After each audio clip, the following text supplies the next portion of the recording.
La Fiscalía de Morelos confirmó que el cuerpo encontrado en una zona boscosa de Cuernavaca corresponde a Kimberly Jocelyn Ramos Beltrán, una joven de 10 En el año 2025 y 2026, el estado de Morelos se convirtió en un símbolo de una tragedia que no se puede ignorar. Más allá de las cifras, fueron 3 jóvenes, 3 estudiantes, 3 nombres que hoy resuenan en cada marcha, en cada pancarta, en cada grito exigiendo justicia. Ailén Rodríguez, Kimberly Ramos y Carol Toledo. Las 3 estudiantes de la Universidad Autónoma del Estado de Morelos fueron víctimas de feminicidio en un contexto que sacudió al Estado y al país entero. Pero antes de continuar, hay una pregunta que no podemos ignorar. ¿En qué momento una universidad dejó de ser un lugar seguro? Porque las universidades deberían ser espacios de crecimiento, de oportunidades, de futuro, no de miedo, no de desapariciones, no de muerte. Y sin embargo, eso fue exactamente lo que ocurrió. Para entenderlo, hay que regresar al inicio.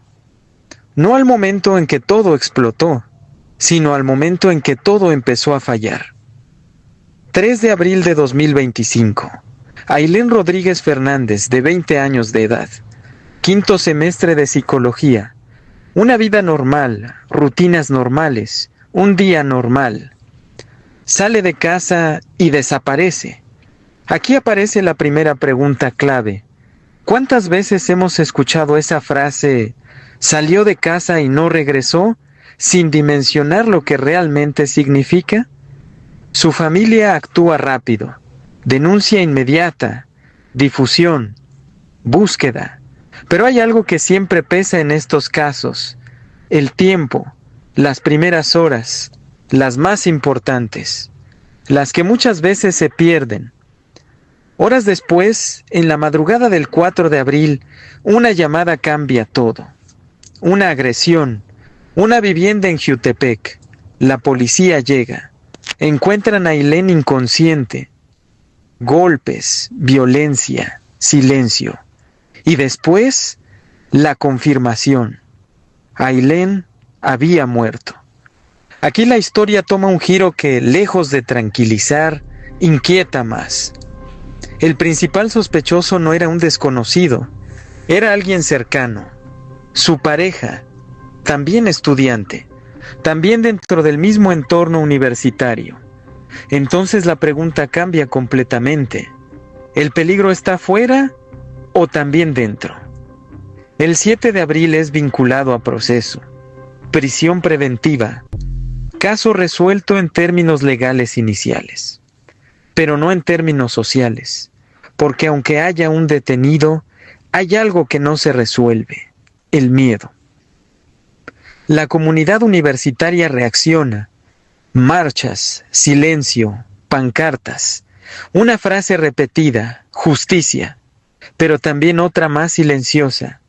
Nos pudo haber pasado a cualquiera, y ahí está el punto, porque cuando un caso deja de ser aislado en la percepción colectiva, se convierte en advertencia. Meses después, febrero del 2026, otra historia, otro nombre, otra estudiante. Kimberly Jocelyn Ramos Beltrán, de 18 años de edad. 2º semestre. Sale rumbo al campus Champila. Manda un mensaje: ya voy. Después, nada. Silencio total. Y aquí aparece una de las preguntas más inquietantes de todo este caso. ¿Cómo desaparece alguien después de avisar que ya llegó a la universidad? No en una carretera, no en un lugar aislado, en su entorno cotidiano. Su familia denuncia, pero surge un señalamiento que se repite en muchos casos en México: retraso, burocracia, falta de reacción inmediata. Y aquí, otra pregunta incómoda: ¿cuánto tiempo se perdió mientras alguien esperaba? Los días pasan, 1, 2, 5, 10. La angustia crece, pero también algo más: la presión social. Estudiantes se organizan, marchas, bloqueos, toman el campus y cierran accesos. Y entonces la historia deja de ser solo una desaparición. Se convierte en un conflicto institucional. 1 de marzo de 2026. Un cuerpo es encontrado. Zona boscosa, cerca del campus, demasiado cerca. Días después, se confirma. Es Kimberly. Y en ese momento, todo cambia. Porque la pregunta ya no es dónde está. La pregunta es, ¿cómo pasó esto tan cerca sin que nadie lo detuviera?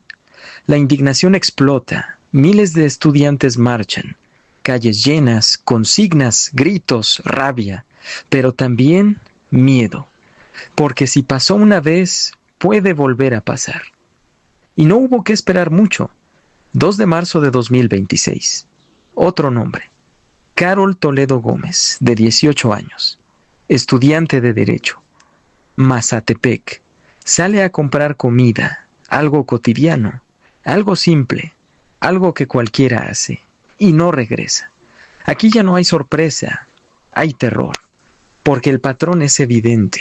Y cuando un patrón se repite, la pregunta ya no es si fue casualidad, es si era inevitable. 5 de marzo de 2026. Encuentran su cuerpo, violencia, condiciones similares, mismo desenlace. 2 estudiantes asesinadas en la misma semana, 3 en menos de un año, y entonces la narrativa cambia para siempre. Esto ya no es un caso, esto es una crisis. Morelos ya tenía antecedentes. Datos de la Fiscalía General del Estado de Morelos lo confirmaban. Altas tasas, crecimiento constante. Pero aquí viene la pregunta más dura. Si ya se sabía, ¿por qué no se evitó? Las protestas escalan, toma de rectoría, paro indefinido, exigencias claras, seguridad, transparencia, acción. Pero también una demanda específica, responsabilidad. 3 de marzo de 2026. Intento de diálogo. Estudiantes contra autoridades. Expectativa alta. Resultado nulo. La rectora se retira sin acuerdos, sin respuestas claras. Y entonces ocurre algo clave. Se rompe la confianza. Cuando se rompe la confianza, todo lo demás se cae. Protocolos, discursos, promesas, nada es suficiente. A nivel estatal, la gobernadora Margarita González Arabia emite mensajes, pero evita confrontar directamente la crisis en momentos clave. Y eso genera otra pregunta. ¿El silencio también comunica? Mientras tanto, las cifras siguen. Más de 1,600 feminicidios en pocos años. Y entonces la conclusión se vuelve inevitable. Esto no empezó con Ailén, no terminó con Carol. Es un patrón, una repetición, una estructura. Y en medio de todo quedan las personas, familias, amigos, compañeros, aulas vacías, rutinas rotas, miedo constante. Porque cuando una universidad deja de ser segura, no solo falla una institución, falla todo un sistema. Ailén, Kimberly, Carol. 3 nombres, 3 historias, pero también 3 advertencias.